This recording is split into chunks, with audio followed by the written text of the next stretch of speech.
ফাতেমা রে, ও ফাতেমা, আমি তোমার কাছে একটা খবর জানাইতে চাই। ও আব্বাজান, আপনি কি খবর জানাইবেন? আপনার কাছে জানতে চাই। মাইয়ারা তো বাবারে বেশি ভালোবাসে, ছেলেরা মারে বেশি ভালোবাসে। ফাতেমা চোখের পানি ছেড়ে কয়, বাবা, ও বাবা, আপনি কি বলবেন বলেন না রে আব্বা। এতদিন হয়ে গেছে, আপনি তো আমারে কোনো কথাও বলেন না। অসুস্থ অবস্থায় আপনি আপনার হুজরা মুবারকের মধ্যে শুয়ে থাকেন।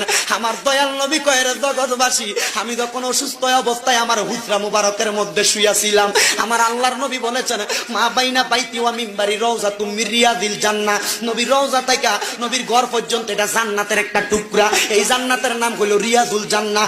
আমার দয়াল নবী কয়, এই উম্মতের দলেরা, আমি নামাজ যখন পড়তো মদিনার ভিতরে মানুষেরা, আমি আমার ঘর মুবারকের মধ্যে শুয়েছিলাম। শুয়ে থাকা অবস্থায় আমি জানালার পর্দাটা সরাইয়া দেখি আমার আবু বকর ইমামতি করে রে। আমি নবী চোখের পানিগুলা পালায়া কই, ফাতেমা রে, আমি নবী তো এই ইসলামটার লাগা কষ্ট করছিলাম, দেখছুনি নামাজের সময় হইয়া গেছে রে। আমার মুসল্লিরা আমি নবীর অপেক্ষা না কইরা সময় চলে যায়, তারা নামাজ পড়তাছে। আমার দয়াল নবী আল্লাহর দরবারে হাত তুলা কয়, মাবুদ রে, ও দয়াল আল্লাহ, কিয়ামতের আগ পর্যন্ত আমার উম্মতেরা যদি এমন ভাবে নামাজ পড়ে রে, আমার উম্মত রে, তুমি আল্লাহ জান্নাত ছাড়া জাহান্নাম দিও না। আমার গভীর মনোযোগ দিবেন। তাহলে আমার নবীকে আমার আল্লাহ যে ইন্তেকাল করাইছেন, মানে স্থানান্তর করছেন, আমার নবী নবীর উম্মতদেরকে শিক্ষা দেওয়ার জন্য কি করছেন একটু বুঝবেন।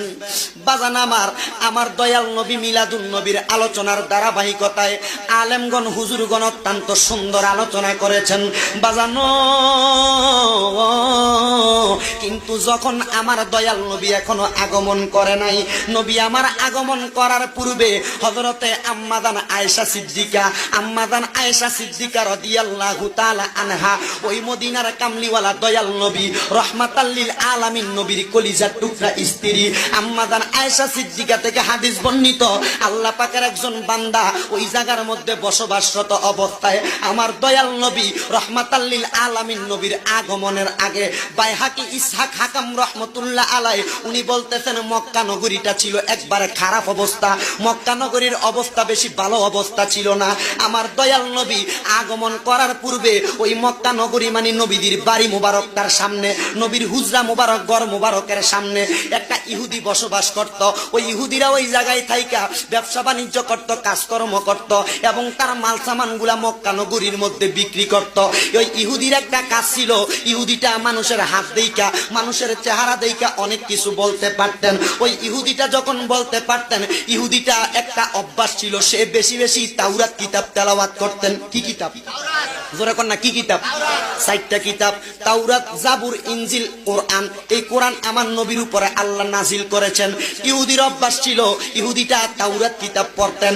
ইহুদিটা যখন তাওরাত কিতাব পড়তেন রে, তাওরাত কিতাব পড়তে পড়তে পড়তে পড়তে পড়তে পড়তে উনি তাওরাত কিতাবের এক অংশের মধ্যে পাইলেন, তাওরাত কিতাবের মধ্যে লেখা আছে কুরাইশ বংশ নামক একটা বংশ আছে, ওই বংশের মধ্যে অনেক মানুষ বসবাস করে। কিন্তু আমার আল্লাহ পাক রব্বুল আলামিন আখিরি জামানার মধ্যে হযরতে খাজা আব্দুল্লাহর ঘরের মধ্যে, হযরতে মা আমেনার রেহমানি এই কুল মুবারকের মধ্যে আমার আল্লাহ পাক রব্বুল আলামিনের ইসলামটাকে পরিপূর্ণ করার জন্য এমন একজন নবী পাঠাইবো, যেই নবীটা হবে রাহমাতাল লিল আলামিন। সুবহানাল্লাহ।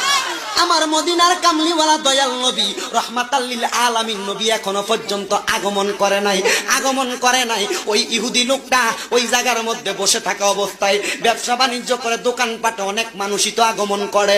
অনেক মানুষের মধ্যে কুরাইশ বংশীয় লোকগুলারে 12ই রবিউল আউয়াল সোমবার দিন আসার আগের দিন রবিবার রাত্রবেলা ওই ইহুদি লোকটা কুরাইশ বংশের মানুষে ডাক দিয়া কয়, কুরাইশ বংশের মানুষেরা রে, ও ও কুরাইশ বংশের মানুষেরা, তোমরা কি একটা খবর জানোনি? বলে কি খবর? আজকে কি তোমাদের বংশে এমন কোন মানুষ আসছে, এমন কোন সন্তান জন্মগ্রহণ করছে?